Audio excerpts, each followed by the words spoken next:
welcome. We continue talking about communication skills, and today we're going to talk about rules and boundaries.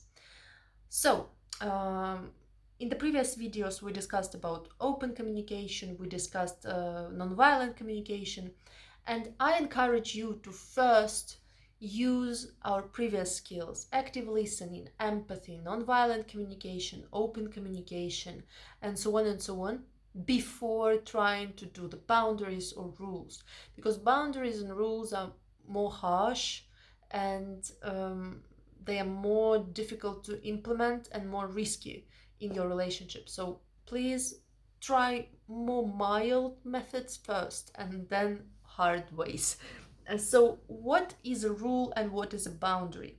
A rule is something like, at my place, please put things where they belong, like put things at their own places. Or in our family, we are not fighting, we are not biting, we are not shouting at each other if you're talking to a child, for example. Or a dog is not allowed to sleep in bed. This is a rule in our house. So rules are like statements according to which a certain community of people agreed to live by. Boundaries include consequences. Like boundary would be not just saying like, at my house please put things where they belong, but saying something like, if you don't put things where they belong in my house, I won't let you visit anymore.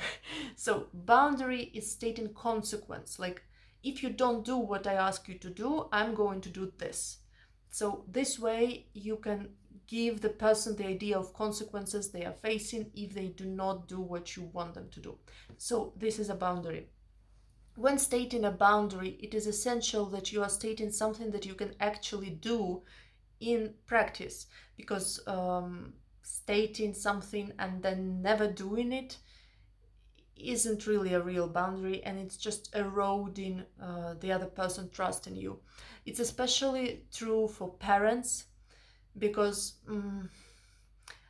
kind of giving boundaries and then never following on them really destroys your authority and, how to say, respect for you in the eyes of children. So it's important to follow your words, at least try to do it most of the times. What mistakes people do with boundaries? First of all, a boundary doesn't have to be violent, it doesn't have to be aggressive. Yes, some people need something said aggressively to them. Until that, they don't understand. But before you do it in a very aggressive way, try to state the boundary, but use soft voice, calm demeanor, and calm position in general, because boundaries don't need to be violent. Boundaries don't need to be aggressive. They can still be loving and caring and respectful towards the other person, and this way you are letting the other person not feel humiliated or offended by it. So mistakes number one is making it too violent, too aggressive. You don't have to do that. You can do boundaries in a gentle way. Yes, mistake number two, I would say, is not accepting a no and expecting the other person to just obey what you say. It doesn't happen like that. And when imposing any kind of rule or boundary, you should be ready that the other person can say no and just refuse to do what you want. And this is completely normal. And then you should be able to follow through with your boundary. Like, for example, if you say that in your relationship, you can't accept if your partner is lying to you, but they continue lying to you. And if you was stating before that if they continue to lie to you, you're going to break up with them, you need to follow through with this boundary, because otherwise no need to state it. So only state those things as boundaries which you are ready to actually accomplish and put into practice in real life, and don't do empty threats. Yes, so this is another kind of boundary, and because of it you need to be careful with boundaries and rules, because instead of widening and broadening your potential options of action, boundaries can put you into a corner, like force you to do this or that and no other options. So don't use this instrument in vain. Don't use it just on aggressive impulse or something like that. Boundaries should be used carefully, and in reality, if you use empathy, active listening, nonviolent communication, open communication, and so on, after all that, in most situations, you don't need to state a boundary because the other person already understood what you mean. And if you use the boundary method, it's like the last step of all the possible instruments. Yes, so I hope it is clear, and your home task will be practicing different kind of boundaries, and remember that they need to be practical, that you need to follow through on what you are saying. So if you say some rule, or if you say name some boundary, make sure that it's not something that you are yourself scared to put into practice.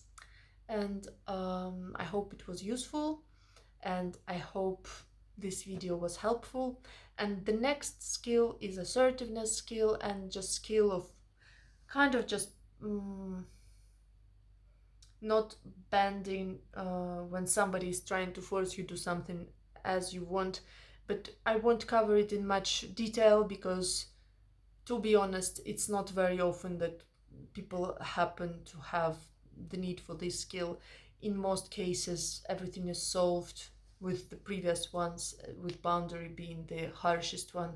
But just know that if none of the previous ones worked, you can use assertiveness skill, and then just not bend, not do compromises, not give up your interest, especially if it is a high priority situation, like life or death question. There you can use this assertiveness skill and just not care about all the nuances and refuse to do what you are told to.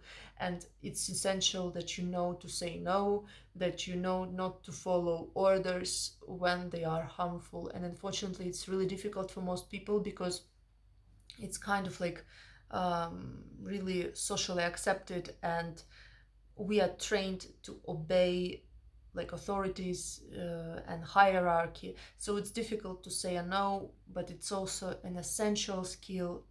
Saying a no to your boss, saying a no to your manager, saying a no to the government if something is really dangerous and you know it's the bad course of action.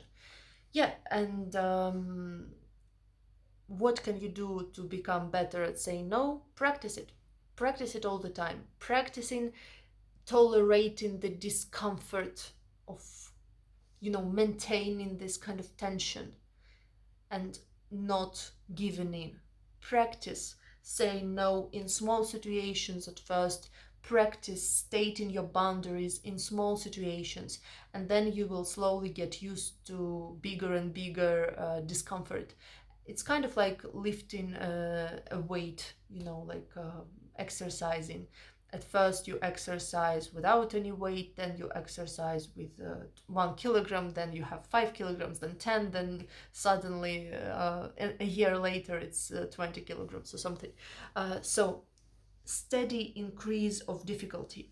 And this way I encourage you to this week do boundaries exercises, and next week do this tolerating discomfort in interpersonal situations. Saying no when you feel uncomfortable about it. Asking for something when you feel like you don't want to. Kind of, going a bit outside of comfort zone, tolerating the discomfort. You get used to, standing your ground and all that. And then in dangerous situation, you will be able to be assertive and not follow stupid orders. Yes, and here we finish our communication skills training. Those are basic skills. I encourage you not to just listen to those videos, but practice them again and again and again and again, and they will cover like most of your life situations and make you really flexible and successful in communication in your personal life, at work, in friendships, and so on and so on. And I will see you in other trainings. Please let me know in the comments how you like that, and also please share my channel in your social media and social networks. This is the biggest thank you I can get from you. And I see you next time. Bye bye.